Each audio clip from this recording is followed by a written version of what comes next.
Welcome to the Developing an Advocacy Strategy with Data for Human Rights as part of the Data for Human Rights training. This module is meant to be delivered as a workshop, and so there's very limited lecture. This first slide would be one of the few exceptions. On this slide, you want to remind people of the conceptual framework that was outlined in Module 1.1 in the Introduction to Data for Human Rights. And this says that you want to develop the right messages in the right formats, targeting the right people to make the desired impact. And the place that this particular module fits is in this communication of data to negotiate and influence decision makers. So as a refresher for people who attended that first module, you might put out this question to get them thinking again. Why do we discuss an advocacy strategy at all before we collect and analyze data? And we've left the screen blank so that if you are projecting against a whiteboard or flip chart paper, that you can just write some of the responses right here in the white space. Hopefully people will be mentioning things like you want to have targeted messages, key messages, going back to the conceptual framework. You want to have key messages targeting specific people who have influence or who make decisions. All right, so now we're going to go into 3 different activities. The first activity we're calling power mapping. The most effective way that I've seen this delivered, but is to actually just hold something like an object, maybe a folder, a piece of paper, a pen, anything that's in the room. Just hold an object and ask everybody in the room to label it with a very important resource that they might need. So when this was delivered in Lagos by my colleague Nisara Wanjiru-Kamani, she held out a folder and said, "What does this represent?" And people in the room said that this folder represents affordable, decent housing. So she put this on the floor and she asked for 4 volunteers. She didn't say what they were volunteering for. She just brought up 4 volunteers who tentatively offered to come up to the front of the room, and she organized them in a line. And you can imagine if you're using this slide as a reference, in the folder being that red box at the top, this is in the front of the classroom. And she lined up the 4 people in the back row, represented here with the yellow dots. And then she asked, can we have 2 more volunteers? So 2 more people come up to the front of the classroom, and she lined them up where the dark blue circles are. And then finally, 1 more volunteer who got put in the front. And then she asked, how do people access the resource? And can everybody access the resource? And this sparked a whole debate in the classroom, and it got people thinking about power and access to resources. So then after a lively discussion, she invited everybody to sit back down, and we went to the whiteboard and started working on essentially what you see here on this slide. So we put up our issue on the top of the whiteboard. And then for each tier or each level of stakeholders, what we're calling power holders on this slide, we listed out different types of stakeholders. And so people on the top were people that had more power to access the resource. And people on the bottom, where the yellow dots are, had less access and less power to access the resource that we were thinking about. And so we put in lots of different types of stakeholders here.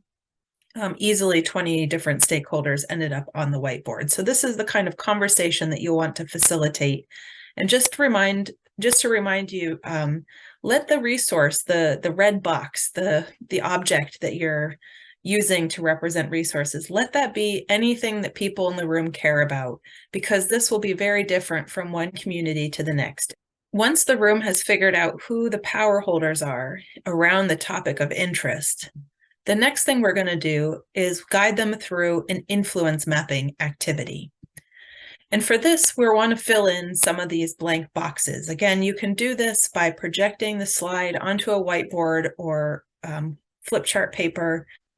If you don't have a projector, you could also have the room work with sticky notes and attach them to flip chart paper or some large piece of paper on a desk, for example. If you have very small groups, maybe 4 or 5 people per group, another option is to print out the worksheet that is part of this training and just have people fill out the worksheet together, because these same images are part of the worksheet.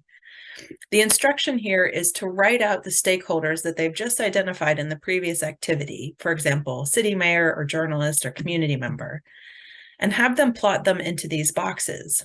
And the next thing they should do is draw arrows of influence. So can community members influence journalists? If journalist is in one of the boxes with a dark blue circle next to it, then they would draw an arrow from the community group to the dark circled box. Just as a reminder, some of these boxes won't have any arrows pointing to them. It's possible that some stakeholders are just too difficult to influence. It's possible for two stakeholders to influence one another. So you would have an arrow that has two sides to it. For example, two different stakeholders would be city council person who's elected into office and developers of new housing projects. So maybe the developer is funding the campaign for city council person and therefore influences that campaign. But the city council person can also influence the developer by setting policies or upholding laws and regulations. By the end of this exercise, there should be different stakeholder types in each of these boxes, and there should be arrows connecting the boxes. So you'll start to see a web develop. Just another note, back here in the power holder slide, you might have a lot of different stakeholders listed here. You might, if that is the case, then you want to encourage your participants to really narrow down to some key stakeholders to focus on for this activity. Now we move to the final activity of the day. This is around strategy. And we're going to have people start thinking about the methods they use to influence different types of stakeholders. So this is where another short lecture will be introduced, and you'll just quickly run through what are different types of influencing methods. We've offered a few ideas here, for example, public actions, different legal approaches, different forums for dialogue, and different types of social media in terms of types of posts that you can put out there or post formats. You'll want to ask people what are other influencing methods that might not be up on the board, but that can be captured to get their minds thinking about ways that they might use data for human rights. And the next part of this activity is to talk about specific people who were represented by the different stakeholder types in the previous activity.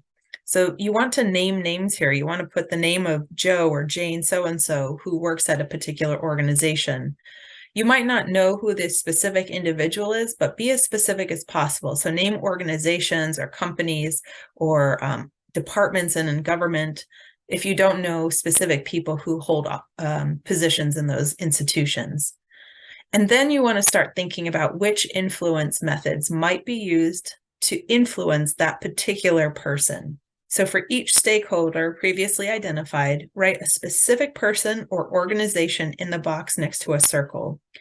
And then for each arrow that you previously drew between stakeholders, write an influence method along that line. What you'll have by the end of this activity is very specific people and very specific methods that we might start using to make influence and make change.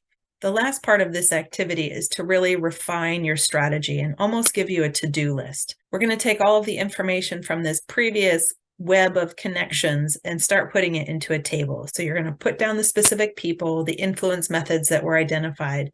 Now you're going to ask people to think about the data that would be needed to make that influential message.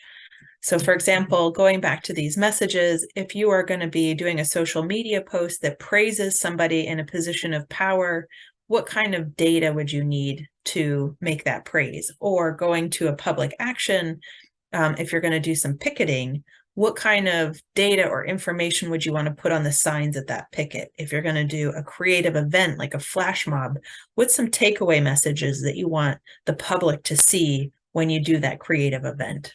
By the end of this activity, you'll have specific data in mind. It might be data that you need to collect, or it might be drawing from existing data. That's something we strongly encourage when possible, and specific actions that you might take targeting specific people. That's the end of the activities. You should really congratulate people when they've gotten to this point, because this is a hard place to get to, is developing a very clear strategy in such a difficult environment around topics that you feel passionate about. But you should feel really proud because this is a way of gaining some agency in a difficult situation. So going back to our conceptual framework, what we did was first a power mapping activity where we identified those specific decision makers and power holders. Then working backward, we did the influence mapping activity, and this helped us to identify types of key messages and methods for communicating those messages. And then we developed a strategy. We wish you all the best in terms of delivering this workshop and hope it has really positive impacts for your teams. Thank you.